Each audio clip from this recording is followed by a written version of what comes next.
भक्तकवि श्री जगन्नाथ दासंक कृत श्रीमद्भागवत द्वितीय स्कंध द्वितीय अध्याय। ओं नमो भगवते वासुदेवाय। नारायणं नमस्कृत्य नरं चैव नरोत्तमं देवीं सरस्वतीं व्यासं ततो जयमुदीरयेत्। मूकं करोति वाचालं पङ्गुलङ्घयते गिरिं यत्कृपातमहं वन्दे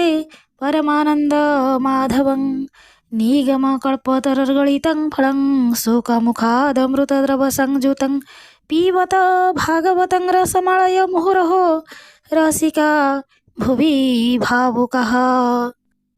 द्वितीय अध्याय। श्री शुक उवाच ए जेते कहिली मु तोते ईश्वर शरीर समेते ए स्थूल देह मने धरी सुबुद्धि बळे यत्न करी से हरि अंतर बाहारे अन्य के अछि ए संसारे से सर्वबुद्धि अनुभूत स्वप्न जाग्रत मध्य स्थित सत्य आनंद जल निधि भक्त जनक सर्वसिद्धि जाहार तहु ए जगत आत्मार संगे उदेशस्त।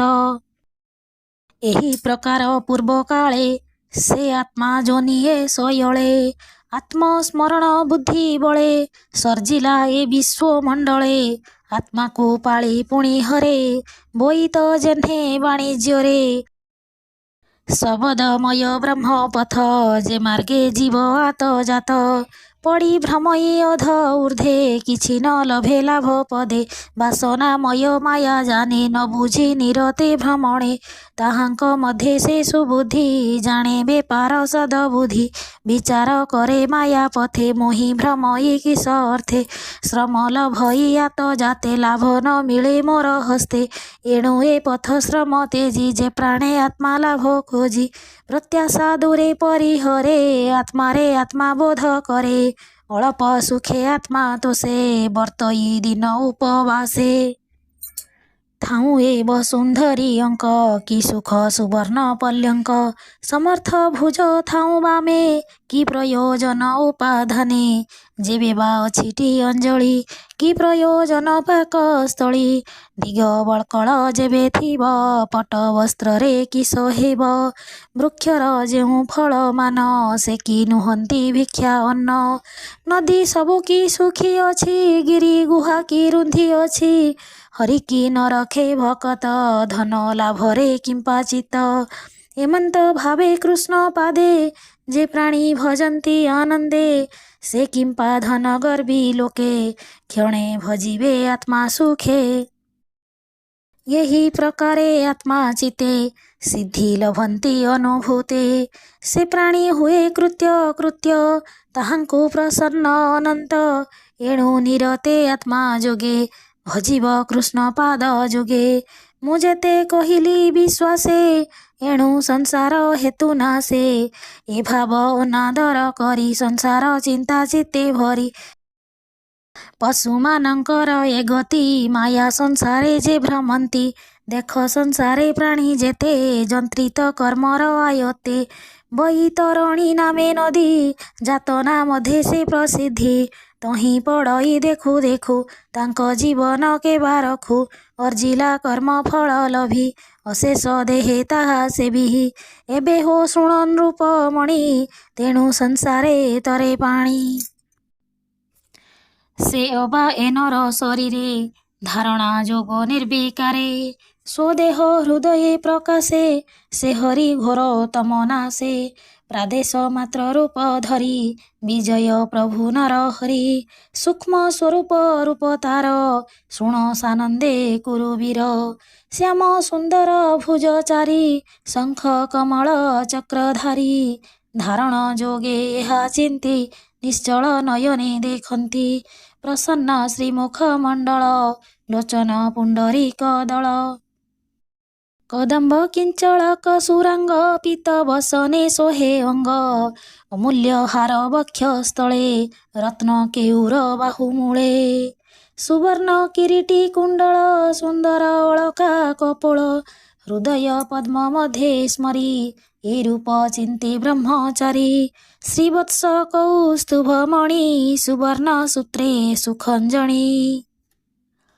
ଅଜାନୁ ଲମ୍ବେ ବନମାଳ କନ୍ଧୁ ବେଷ୍ଟିତ ବକ୍ଷସ୍ଥଳ ରଥି ମେଖଳା କଟି ମାଝେ ଅଙ୍ଗୁଳେ ମୁଦ୍ରିକା ବିରାଜେ ଅଙ୍ଗଦ ନୂପୁର କଙ୍କଣ ବିବିଧ ଅଙ୍ଗ ଆଭରଣ କମଳ ପୁଷ୍ପ ଶିରେ ଶୋହେ ନୀଳ କୁନ୍ତଳ ଜନମୋହେ ସୁନ୍ଦର ହସିତ ବଦନ ଅଞ୍ଜନେ ବିରାଜେ ନୟନ ଭ୍ରୁଭଙ୍ଗ ଅନୁଗ୍ରହ ମୁଖ ଭ୍ରୁକୁଟି କୁଟିଳ ସୁରେଖ ଏମନ୍ତେ ଈଶ୍ୱରର ଦେହେ ଚିତ୍ତେ ଚିନ୍ତିବ ମାୟା ମୋହେ ଯାବତ ଧାରଣାର ବଳେ ମନ ନ ରହେ ସୁନିଶ୍ଚଳେ ଏମନ୍ତ ଏକ ଏକ ଅଙ୍ଗେ ନିତ୍ୟେ ଭାବିବ ବୁଦ୍ଧି ଯୋଗେ ହାସ୍ୟ ବଦନୁ ପାଦ ଯାଏ ଭାବିବ ବିଷ୍ଣୁ ସ୍ଥୂଳ ଦେହେ ସ୍ଥାନକୁ ସ୍ଥାନ ଧ୍ୟାନ କରି ଭିତରେ ପଶିବ ପ୍ରସାରୀ ଯାବତ ବୁଦ୍ଧି ନିଜ ଦେହେ ନ ଦେଖି ତତ୍ତ୍ୱର ଉଦୟେ ତାବତ ସ୍ଥୂଳ ରୂପ ଚିନ୍ତି ଚିତ୍ତେ ସ୍ମରିବ ନୀତି ନୀତି ସୁଖେ ବସିବ ସ୍ଥିରାସନେ ସ୍ଥୂଳ ଶରୀରେ ଯୋଗ ଧ୍ୟାନେ ଏମନ୍ତେ କରିବ ଧାରଣ ଯାବତ ନ ଘଟେ ମରଣ ପବିତ୍ର ପୁଣ୍ୟ ତୀର୍ଥ କାଳେ ମନ ନ କରିବ ଚଞ୍ଚଳେ ଯୋଗ ଧାରଣେ ପଞ୍ଚ ପ୍ରାଣ ସାଧିବ ସମାଧି ଧାରଣ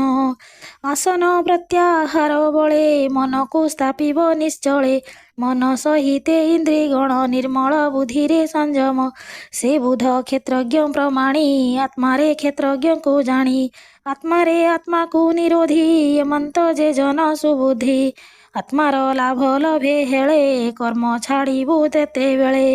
ଏ ଭାବେ ଜୀବର ନିସ୍ତାର କାଳର ନାହିଁ ଅଧିକାର ଦେବେ ନୁହନ୍ତି ଯହିଁ ହିଂସ ତ୍ରିଗୁଣେ ନୁହନ୍ତି ପ୍ରବେଶ ଇନ୍ଦ୍ରିୟ ଗଣେ ଅଗୋଚର ଯହିଁ ମହତ ତତ୍ତ୍ୱବର ଏ ଘେନି ବୈଷ୍ଣବର ଧାମ ପରମ ପଦ ତାର ନାମ କେବେ ନ ପାନ୍ତି ଯାହା ଚିନ୍ତି ନ ଜାଣୁ କହନ୍ତି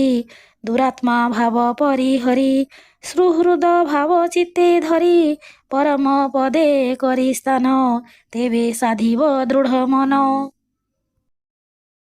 ବିଶ୍ୱକୁ ବ୍ରହ୍ମମୟ ଭାବି ପାରିଲେ ହେବ ସର୍ବସିଦ୍ଧି ବାମ ଚରଣ ପଛଭର ତେଣେ ନିରୋଧୀ ମୂଳାଧାର ମୂଳ ପବନ ଊର୍ଦ୍ଧ୍ୱେ ତୋଳି ନାଭି ପବନ ସଙ୍ଗେ ମିଳି ବେନି ପବନ ତୋଳି ବଳେ ସ୍ଥାପିବ ହୃଦୟ କମଳେ ତହୁଁ ତୋଳିବ ତିନି ପ୍ରାଣ କଣ୍ଠେ ଯେ ବସଇ ଉଦାନ ବ୍ୟାନ ପବନ ତାର ତୁଲେ ଧରି ସ୍ଥାପିବ ତାଳୁ ମୂଳେ